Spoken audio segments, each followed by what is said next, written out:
Hello guys, ayan, may receive na naman tayo dito another gaming laptop. Model nito is ROG Strix, Asus siya. So bali yung exact model nito is G733. Ayan. Bali ang kwento ng customer dito is pinalinisan daw niya yung laptop niya sa core worker. So in short, nag-DIY sila. And then after nilang malinisan, binalik nila yung laptop, inassemble nila, tapos pagbalik may power siya pero no display. So chinek nila, or bottom line pina-check nila sa iba, and then nag-decide yung another technician na check nito to replace the LCD kasi ang sabi nga is may power siya pero no display. So kung mapapansin nyo, ayan, bago yung LCD nya. After na mapalitan ng LCD, wala pa rin nagbago. So same problem pa rin siya. Nung dinala dito, na-figure out ko na ang naging problema nila is while they cleaning it, yung thermal, yung liquid metal. Ang ginamit kasi dito is liquid metal. So pumasok sa ilalim ng processor. Hindi sila nag-ingat, or siguro hindi nila alam na yung liquid metal is pwedeng maging reason para maging ma-damage yung laptop. Kaya ang nangyari, ayan, kung mapapansin nyo, actually ito hindi to halata yung nung una. So pinaano ko lang para makita yung hairline crack niya na yan. Hindi masyadong obvious yan nung una. Yan, nagkaroon ng hairline crack kasi yung liquid metal pumasok sa loob ng processor. Kaya nawalan siya ng display.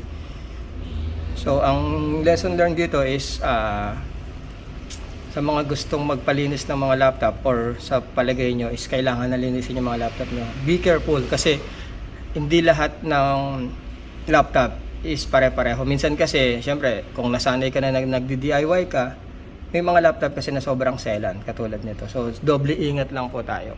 Katulad nito, nagpalit ng LCD, same pa rin. So doble gastos niya.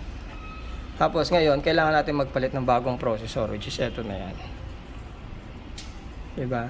So kung pinalinis to sa professional right away, hindi sana nagkaganito ang problema. Kaya sa mga gustong magpa-cleaning ng mga laptop, medyo ingat po tayo kasi hindi lahat ng gumagawa is may capability na mag-repair katulad namin. For example, kasi kami, alam na namin yung pwedeng maging reason kung bakit nasisira yung mga laptop. Kaya, kumbaga, experience na yan. Yan yung binabayaran kasi dyan, yung experience. Tsaka yung, sabihin natin yung talent na rin.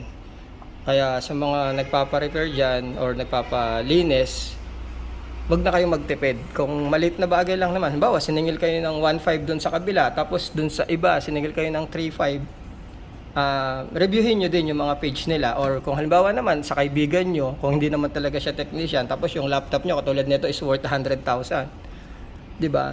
Medyo mag-isip-isip din kayo. Kung masira kasi siya, hindi naman magiging liable yung kaibigan nyo para bayaran yung laptop. Katulad nito, sobrang mahal ng laptop niya, syempre kaibigan niya yon or co-worker niya, hindi niya, may hiya siyang singilin, diba? So ayan, yan yung pinaka importante sa lahat, na kailangan kung konting difference lang naman yung madadagdag nyo dun sa cleaning, punta na kayo sa professional. Tulad nito, ayan, sobrang laki na ng nagastos nito. Hindi po biro magpalit ng processor, sobrang mahal nito. Ang model ng processor nito is i7 na 12 gen. Ayan, napakamahal. Tapos plus yung LCD nya, I don't know kung magkano nila binili yung LCD na yan. Okay, so gagawin ko to, and then let's see kung ano magiging resulta. Update ko kayo. Okay, thank you.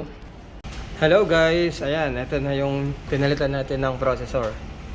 Ayan yung processor niya, i7 12 generation. So another successful repair na naman natin to.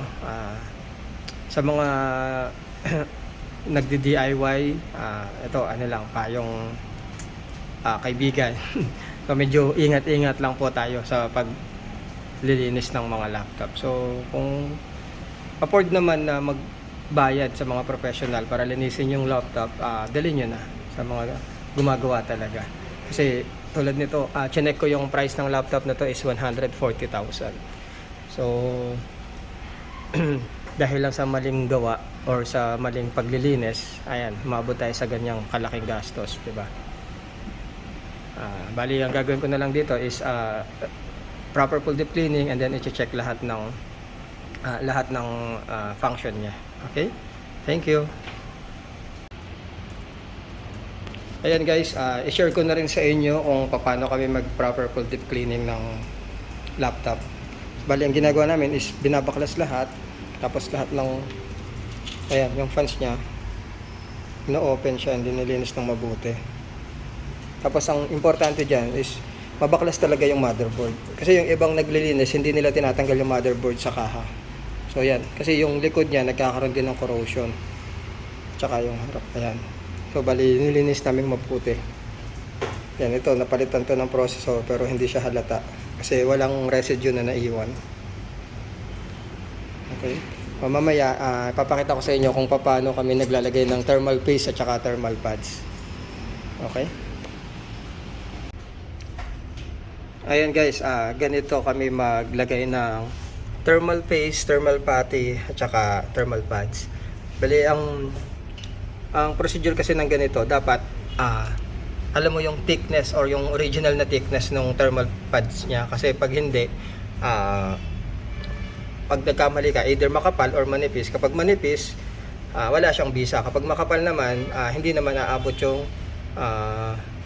heatsink ng laptop dito sa die ng mga chip. So dapat sakto yan. So pagka hindi mo alam kung anong size niya, kailangan meron kang caliper.